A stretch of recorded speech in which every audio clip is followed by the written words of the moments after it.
Hello everyone, we'll be starting with question paper code which is 43011. तो इन इस video में मैं ट्राई करूँगी सेक्शन ए कंप्लीट करने का and in the next video I will be covering section B.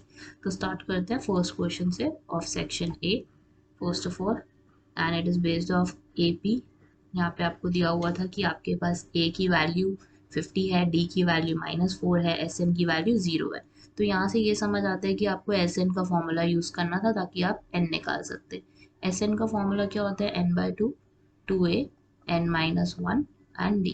S N की value कितनी आई है आपकी 0, n की वैल्यू आपको नहीं पता, 2 as it is, twice of a मतलब 50 डालेंगे यहाँ पे, n-1 as it is, d की वैल्यू कितनी हो जाएगी -4। सो 0 इज इक्वल टू n/2 और ब्रैकेट में 100, then you have -4n, then in the next term you have 4 and bracket close। 2 को इधर लेकर जाओगे, n को इधर लेकर जाओगे, 0 आ जाएगा, 100 आया, -4n and it will be +4। this will give you 104 और 104 को लेफ्ट साइड लेकर जाओगे तो -4 104 और -4n।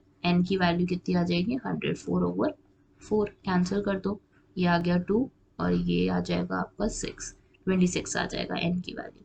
सेकेंड केस में sum of first 12 2 digit multiples of 7। तो यहाँ पे आपको क्या करना था? 2 डिजिट मल्टीपल्स लेने थे 7 के, सिर्फ 7 को काउंट नहीं करना था, 14 से स्टार्ट करना था और 12 नंबर लिखने हैं। तो 14 के बाद क्या आता है? 21, then 28, 35, 42, 49 and then you have 56, then 63, 70, 77, then you have 84, 84 के sorry it will be 77 या then 84 then 91। तो ये 12 डिजिट्स हो गए आपके पास, आप काउंट भी कर सकते हो इफ़ यू वांट टू। ये हो गए 6, ये हो गए नेक्स्ट 6। अब इसके बाद हमें क्या करना था? सम निकालना है किसका? 12 डिजिट्स का। तो यहाँ पे क्या हो जाएगा? S N is equal to 12/2। A की वैल्यू कितनी है? 14 और ए एन कितना है आपका? 91। ये वाला फॉर्मूला भी यूज़ कर सकते थे और ये वाला फॉर्मूला भी यूज़ कर सकते थे, बस सॉल्व कर दो इसको और आंसर निकाल लो, बस हो गया। सेकंड क्वेश्चन पे चलते हैं। यहाँ पे आपको एक स्फीयर बॉल दी हुई थी मेटालिक की और बोला है कि उसको मेल्ट करा है और कौन सी शेप में बना है? सिलेंडर की। इसका मतलब क्या हो जाएगा? Volume of sphere is equal to volume of cylinder. अब यहाँ पे स्फीयर का फॉर्मूला क्या होता है? 4/3 pi R cube is equal to pi R square H. Pi से पाई कैंसिल हो जाएगा, 4/3 तो एज इट इज आएगा, आर क्यूब स्फीयर का रेडियस कितना है? 3 cube is equal to radius square, it is 2 square and height as it is. तो यहाँ पे 3 से 3 क्यूब काट दो तो ये 2 आ जाएगा और 4 से 2 स्क्वायर कैंसिल कर दो तो 9 आ गई आपकी हाइट, बस। थर्ड क्वेश्चन में क्या करना था आपको? नेचर ऑफ रूट निकालना था और वो कैसे निकाला जाता है? b² - 4ac से। b की वैल्यू कितनी है यहाँ पे? -5, तो -5 का स्क्वायर, देन -4a, a की वैल्यू 1 है, c की वैल्यू 9 है, तो ये हो गया 25 और 4 × 9 कितना हो गया? 36।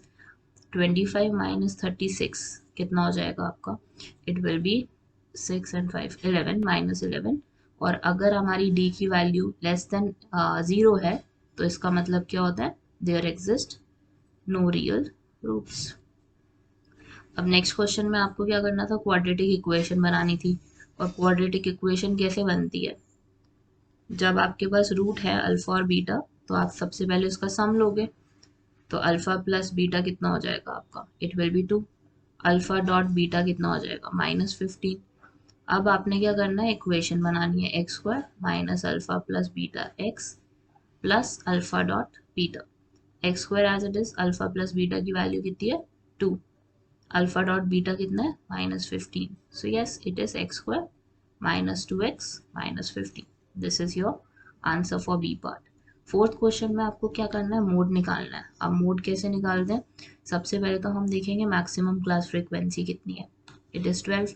उसके सामने वाला हमारा मोडाल क्लास हो गया, लोअर लिमिट हमारी 40 हो गई इस केस में। अब नेक्स्ट हमें F1 निकालना है, F0 निकालना है, F2 निकालना है। F1 हमारा क्या हो जाएगा? Highest value which is 12 in this case. उससे पहले वाला F0, उसके बाद वाला F2। और हम क्या करेंगे? अब इसी वैल्यू को फॉर्मूला में सब्स्टिट्यूट कर देंगे। It will give you F1 - F0 divided by 2f1 minus f0 minus f2 into H. L की वैल्यू 40 हो गई, f1 आपके पास है 12, f0 आपके पास है 7 divided by 2f1 12 minus f0 7, f2 हो गया आपका 5, देन इंटू एच। एच कितना है हमारा 20। अब इसका आंसर कमेंट सेक्शन में बताना कि क्या आया आप लोगों का। फिफ्थ क्वेश्चन पे चलते हैं। फिफ्थ क्वेश्चन में आपको क्या पूछा गया, सॉल्व द क्वाड्रेटिक इक्वेशन। अब क्वाड्रेटिक इक्वेशन कैसे सॉल्व करते हो, x is equal to minus B plus minus under root B square minus 4ac divided by 2a minus B की वैल्यू कितनी है -5 प्लस माइनस अंडर रूट -5 का square then minus as it is 4ac, a की value 2 है, c की value -1 है divided by twice of a की value 2 हो जाएगी। अब ये फर्स्ट टर्म हो जाएगी आपकी 5 plus minus under root 25, 25 plus 8, 25 plus 8 will be 33, then divided by 4 it is. Then you have this value now. आपके पास वैल्यू आ चुकी है और आपके दो रूट्स आ चुके हैं।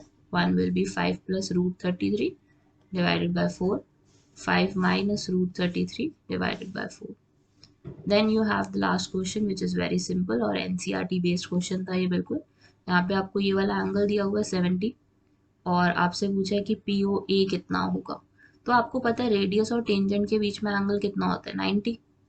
अब यहाँ पे इन्होंने 70 बोला हुआ है और बीच में से इसको बाइसेक्ट किया हुआ है और कह सकते हो आप कि ये परपेंडिकुलर है और ये भी कह सकते हैं कि ये दोनों हमारे जो एंगल्स होंगे ना they will be equal, this angle and this angle. क्यों इक्वल होंगे, सीपीसीटी से आप कर सकते हो दोनों को proof equal.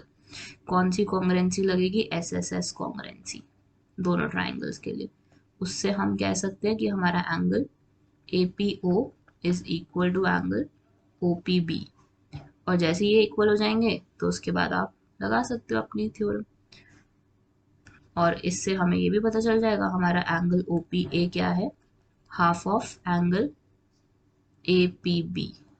So it will give you half of 70 which is 35 degree. और दूसरी चीज 35 ये आ गया आपका एंगल और थर्ड एंगल आप निकाल लो। आपके पास क्या है 90, 35 प्लस एंगल AOP और POA one of the same thing 180। AOP की value will be equal to 180 minus 90 minus 35,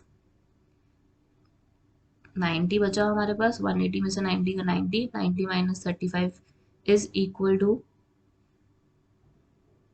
55 degree.